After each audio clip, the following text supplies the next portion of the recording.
Hello Sadiya? Dan Allah da Annabi ki hakuri akan batun wannan sauran kuɗin dan Allah sauran kuɗin gaban nan. Insha Allah ina kokari zan ƙarasa miki. Dan Allah ki hakuri. Kin ga fa Sadiya ba mun masifa bane nace miki zan ƙarasa miki ki hakuri ki ƙara hakuri mana. Ki hakuri. Ai na ce zan ƙarasa miki. Tsabar rashin mutunci ina ta miki magana. Kin ga sai zan kira. Wai kina ta nuna ma? Lallai ma to yau din nan an yi ta ƙare. Ya dan rashin mutunci ke a mazanin ki na dillaliya wai kina matata. Bisa da ki duk girman sa ki bar shi ya shigo cikin gidan nan wai ya zo siyan gado wai ko zo siyan kabet ki duba sarkin fada shi ma duk girman sa haka yake shigo to wallahi wannan abin na gaji wai hadda sauta yanzu ki duba girman sauta a ce shi zai zo shigo min gida yana wannan gandadan din da shi to wallahi ta fara ta kare da kai za a yi wata bakar hancin saboda haka na sake ki saki uku na sake ki ba na saki Ka sake ni saki uku? ras kuwa Saki uku.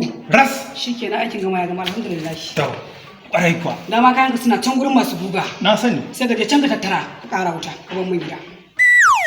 to Kwarai mako. Ban gane ba, ina za ka? magana baki gane ba kin da gidan naki ne kuma ai ni zaman ƴaƴana zan yi Zaman yayanka? Warai kuwa in ko kika ga na bar gidan nan sai ni ma na samu mai aure na tukunna zan bar gidan zaman ƴaƴana zan yi Inna lillahi wa inna ilaihi raji'una an yi mutuwar rai.